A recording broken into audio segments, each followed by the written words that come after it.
starts now. Good evening, everyone. Voters reject a $9 million bond issue to pay for repairs in the Houston School District. The money would have paid for new HVAC systems, roof repairs, lighting, and more. Our Bobby Martinez was in Houston today to find out how people there are feeling about the failed vote. He joins us in the studio. So, Bobby, what are residents saying today? The residents I spoke to today, I all hope that voters would okay the move so that students can learn in a safe and healthy school environment. I think our schools need to be a #1 priority. But there appears to be some disagreement among Houston voters on how to get there. A referendum that would have allowed the school district to issue a $9.25 million bond for building repairs and other upgrades failed on a 761 to 655 vote. Allie Thompson says she is upset with the results because these schools are in desperate need. Very disappointed because we have a lot of friends that go to church with us that are school teachers, and they've been telling us about how deplorable the rooms and the schools are. So I am very, very disappointed. Another issue that would have been addressed with the bond money, security upgrades, something Timothy Sumner says is very important in schools today. You shouldn't have to be worried about your children going to school, or they shouldn't have to worry of where they're going, whether they're going to be safe or not, is #1 concern actually for me. But also, schools need to be healthy for the children.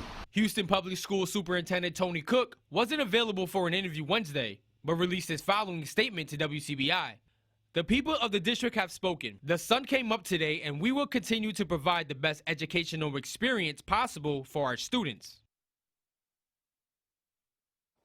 And if you would like to read the full bond proposal, head over to our website, WCBI.com. Guys, back to you. A Macon woman is killed in an early morning industrial accident in Noxubee County. The incident happened at Sugarlock Lumber Company about 4 a.m. Coroner R.L. Calhoun says the accident involved a forklift. Calhoun is sending the victim for an autopsy. Once on scene, the deputy realized it was an industrial accident. A 45-year-old Miss Toya Smith was pronounced dead at the scene. Occupational Safety and Health Administration officials are investigating that accident. Another inmate in the Mississippi Department of Corrections has died. 62-year-old Grayland Cox died last night at a Jackson hospital. He was serving a 6-year sentence out of Marshall County from 2017 for selling cocaine. Prison officials say no foul play is suspected. An autopsy will be performed. More than 20 Department of Corrections inmates have died since January.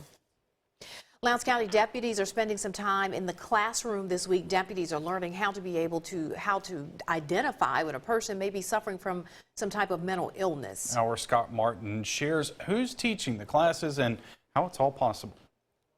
Mental illness has been a growing issue nationwide. Lowndes County Sheriff Eddie Hawkins says it's something law enforcement officers have run into for years. We're just now educating ourselves more to identify the needs of these individuals and deal with the problems that we see. Thanks to a grant through the Mississippi Department of Human Services, a group from Mississippi State University is hosting training for area agencies like the Lowndes County Sheriff's Office.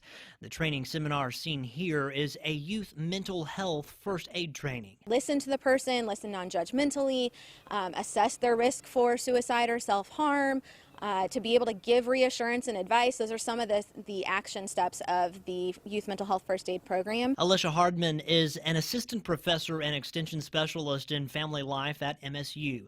She says oftentimes there's a stigma surrounding mental health and that people are scared to ask questions. We feel like we don't know what to say. We're afraid we're going to make something worse. And so Youth Mental Health First Aid really equips us with those tools to realize, look, you don't have to be a professional. You can intervene and you can help someone who is struggling with a mental health problem. Sheriff Hawkins says he wants his department to be able to identify the signs so they know what help to offer a person. When we arrive on scene, we'll know how to be better equipped to handle these people and de-escalate situations as they occur. so that we can better treat people that have these problems. The more that we can get people to recognize that it is common and there is hope, there is healing from mental health problems, I think is really powerful. Reporting in Lowndes County, Scott Martin, WCBI News. Some strong storms rolled through central Mississippi early this morning. Madison County was particularly hard hit. Trees were reported down throughout the county. Canton, Flora, and the Lake Caroline areas took the brunt of those high winds. Several highways in the area were also closed until downed trees and power lines were removed. Scott County also reported a number of trees down. The Natchez Trace Parkway was closed to traffic today in that area. No injuries were reported. Looks like a lot of that was caused by some strong straight-line wind early this morning. No severe weather for us locally. It's just been a gloomy day. More clouds, more showers out there. And this is the current view with our Alpha Insurance camera network. You can see the clouds in place. And yes, we still have rain. Temperatures still in the 50s. We've been in the 50s all day long as expected. Batches of rain moving on through here. Additional showers as we go throughout the evening. So just plan on areas of rain here. Keep the umbrella close at hand. 50s now, 50s later on. Our lows tonight will be down to around 50. Guess what? We start out with clouds and showers tomorrow on your Thursday, but by the afternoon, we'll see some sunshine, and that should get us back into the low 60s. I'm back with your weekend forecast coming up. From the battlefield to Wall Street and now the Golden Triangle. Camgian Microsystems is a software company in Starkville. The products that they make range from commercial use to national security, but lately they've been tackling a different issue. Our Cash Matlock joins us in the studio with more on that story. Brain drain. Every year, hundreds of college graduates leave the state of Mississippi due to a lack of job opportunities. Companies like Camgian are trying to change that. 100 Research Boulevard is the home office of Camgian Microsystems. Known for its modern design and innovative products, the company is often compared to Silicon Valley, and for good reason. Some of the real growth took place in 2009 when they acquired a section of Cypress Semiconductor, which is a Silicon Valley company. Camgian designs products for commercial sale, but they also specialize in military equipment. We build a variety of different sensor and information technology platforms, such as radar systems, cameras that can be deployed on the battlefield to collect real-time information. One such product is the low-power radar and imaging system that can see up to 500 meters, or 5 football fields away. So this can be deployed on the battlefield to detect and track different types of targets. So targets meaning it could be people, it could be vehicles, it could be boats. The company has become a hub for engineers graduating from nearby universities. We're slowing that brain drain, and we do aggressively recruit the top students at both Mississippi State and the University of Alabama, and we try to retain those here. But it's not just recent graduates that are finding their way to Camgian. Doug Gosney is Vice President of Defense Programs. After retiring from the military, he thought he would have to move away to find a job to use his specialized skills. We really wanted to find an opportunity where we can still continue to make a difference for the warfighter if on the other side of the equation. When we retired here, we didn't know we were going to have an opportunity to find such a great spot with Camgian. Camgian CEO Gary Butler says Mississippi engineers can go toe-to-toe with engineers across the globe. He says it's important to develop and keep educated people in the state. Camgian was developed in 2006 and has always been headquartered in Starkville. It's a topic that's stirring up conversation in Starkville, installing parking meters in the Cotton District. Currently, parking in the district is free. However, Mayor Lynn Sproul says there's a reoccurring problem. People are leaving their cars in some spots all day, taking up spaces for potential customers at businesses. Business owners have mixed reviews about the possibility of meters. I love it. Absolutely love it. What it will do is hopefully it will free up spaces for people who want to come over here to eat and limit other people's time that is used that we see people parking over here, then going up here and catching the buses to the university. And it would make those spaces available, or they would pay for the time that they're there. Just taking into consideration that if we were just enforcing the laws as they are, then we would have a lot more revenue from that instead of having to have meters put in, which is also going to cause a lot of I think it'll slow down traffic. If people have a choice between coming to the Cotton District to eat or, to come get a book or something, or they can go somewhere else where they don't have to pay, they'll go somewhere else. Aldermen have heard presentations from several companies. Sproul says they will be talking to one more before voting on the matter. An area agency has a unique approach to raising money and awareness for hunger. We get a taste when we come back. Welcome back. Women are helping to build a better future for an area family. Volunteers with Habitat for Humanity are working on a home in Nettleton this week as part of Women Build Week. The initiative is meant to help empower women by giving them the opportunity to learn about construction while working on a Habitat home. Some Michigan State University students are even spending their spring break here to help. I think it's awesome, honestly. I never thought I would be able to put together a roof with these trusses up here. I definitely made some mistakes in the beginning, but Chris is a great leader, and he definitely always encourages us, and he tells us that there's not a mistake that we can't fix, So we actually went up and fixed my mistakes today. But it's really empowering. The Nettleton Habitat home should be complete in about 2 months. An annual fundraiser feeds a need across the region. The 22nd annual Empty Bowls Luncheon attracts thousands to the Tupelo Furniture Market today. The Tupelo Salvation Army's event included more than 50 vendors with samples of soup for ticket holders. Good food is a good opportunity to raise money and awareness for the hungry and the homeless in the area. The Women's Auxiliary, they put all of this together, they get all of these vendors, and they set for themselves a goal of $50,000 this year to try and raise, because that runs our soup kitchen throughout the year. It goes to helping our shelter and all of our other programs. And it's just been awesome to see all of these people coming together to help meet this financial need, but also it's about the awareness, right? And understanding and being connected to the needs that are in our community. Each person that bought a ticket receives a piece of pottery as a reminder of the work the Salvation Army does to help the homeless. And today was a good day for soup. It was. It was a good day for soup. Anything indoors, too. We've had a lot of those days this year so far. And chilly nights, too. Look at this. Our trend for the overnights will actually take us down to around freezing Saturday morning. Can't rule out a frost here this weekend before we rebound as we get into next week. We'll have a decent weekend weather-wise, too. We'll talk about it next. Your WCBI First Alert AccuWeather forecast with Chief Meteorologist Keith Gibson. We do have some nice weather coming our way. Tomorrow we'll start out kind of like today, clouds, some showers around. But by the afternoon, we'll start to thin things out as far as the cloud cover. The rain goes away, 62. Let's hope for that in the afternoon with some afternoon sunshine. Sunny and breezy Friday, 59. Picture perfect Saturday, 60 degrees, wall-to-wall sunshine as a big area of high pressure comes on in for your Friday, Saturday, and Sunday. And that means some great weather here for the weekend. Don't forget about the time change Sunday morning. We are going back to daylight saving time. We will just be shifting time around. We are not really losing any time, but we are shifting things around. So our sunset late Sunday will be around 7 versus around 6 today. Here's our time lapse from downtown Columbus, our Alpha Insurance camera. You know the drill. Wet weather, dreary conditions, and just a dismal day here around the region. But thankfully, we dodged all the severe weather today. And even earlier this week, we have had no severe weather warning or report in the core of the WCBI viewing area right here.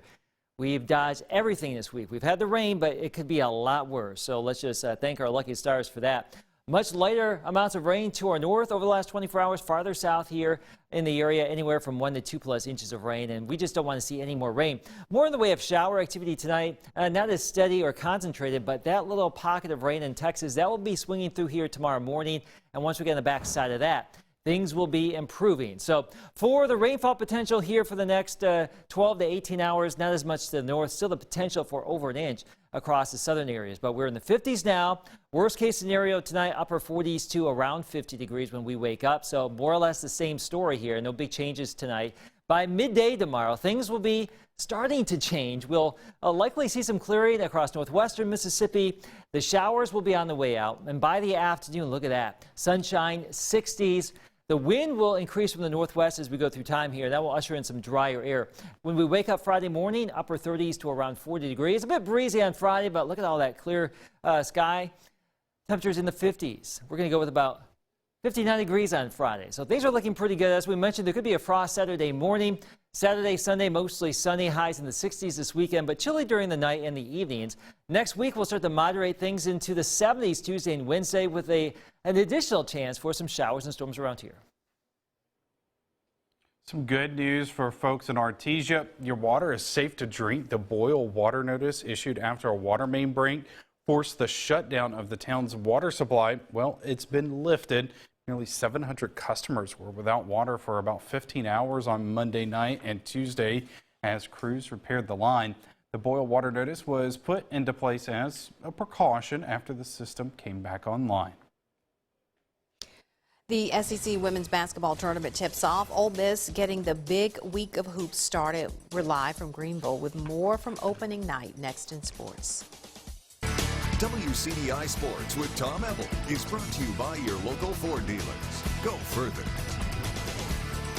The SEC women's basketball tournament in Greenville, South Carolina is underway. Going winless in conference play in the regular season, Ole Miss hoping to shock the world with a first-round upset taking on Missouri. The 14 versus 11 matchup, Ole Miss taking on the Tigers. The Tigers winning the regular season matchup 82-67. First half, midway through second quarter, Haley Troop with a triple, so Missouri extends to a 7-point lead. A few minutes later, Ole Miss's ball. Mimi Reed would go right to the cup.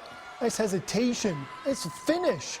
Even with a hand in her face. It's a 25-18 Missouri lead. Rebels down 10. Tootie Rankin coming through with the short corner jumper, making it look easy. It's now an 8-point lead. Ole Miss continuing to cut away in the first half. Reed comes up with the steal out in transition.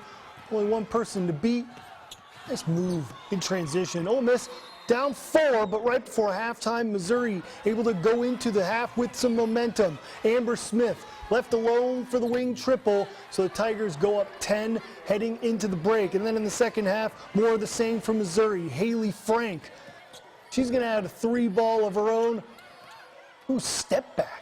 Oh, goodness, she'll take all 3 of those. The Rebels unable to pull off a comeback. They fall to Missouri 64-53. Ole Miss, they go without a single win against SEC opponents. They joined Alabama in 2007 as the only SEC women's basketball team to go without a win against a league opponent. Even without a win in league play, head coach Yolette McPhee-McEwen taking away the positives from this year and the future. Truly believe that this is my ministry, helping young women.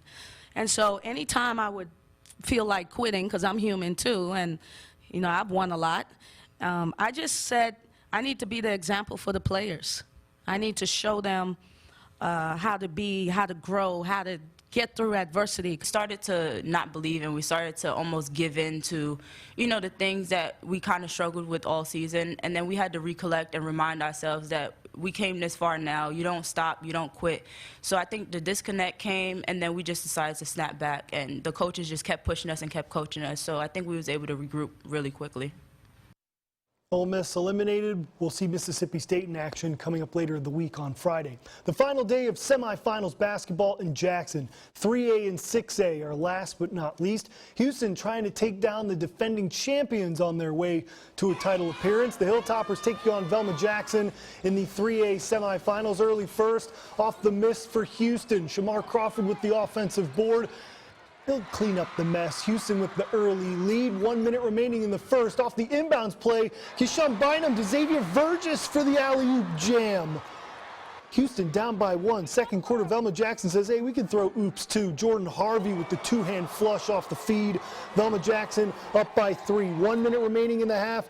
Crawford, grown man take, bullies his way to the bucket for the and one finish. But Velma Jackson, they're the defending champs for a reason. Houston unable to come back in the second half. Velma Jackson advances with a 61-44 win. In high school football news, Calhoun City head coach Chad White is stepping down from his position and will join Perry Lyles' staff at Ripley pending board approval. John Macon Gillespie of the Calhoun County Journal was the first to report. White went 9-4 in one season as head coach of the Wildcats. leading Calhoun City to the third round of the 2019 playoffs. We talked a little bit about high school basketball. One more left to go. The Starkville Yellow Jackets, they'll be competing for a state championship appearance. That game tipping off at 7, so we'll have highlights of that coming up later tonight at 10. I see a lot of that on my timeline. On I Facebook. bet. I'm sure a lot of people made the trip. Yeah, they did. All right. We'll be right back. Stay with us. WCBI sports coverage of the 2020 SEC Women's Basketball Tournament in Greenville is brought to you by Columbus Orthopedic. Trust one place. Cannon Ford of Starkville. Nobody beats a Cannon deal. Nobody. And visit Columbus, the city that has it all. All right, we have sun coming our way. Now we'll have some wet weather tomorrow morning. We're used to it, but we've had a string of really nasty weeks, but good weekends, and that pattern will continue. So your weekend, no problem. So just a bit cool at night. And we're all party animals, so we need good weekends, right? It's a fact. It'll be good to get outside this weekend. And can't wait. I've got a whole acre of yard to take care of and do some trimming and all that good stuff. You need some help? You want to come over? I can help you find some help, though. I'm sure you can, but it's good exercise, though. Yes, indeed. A lot more high school basketball coming up. Oh, yeah. It'll be a nice weekend, but a lot of people will probably be inside watching some good hoops. That's for sure. All right. Thanks so much for joining us, everybody. Have a great night.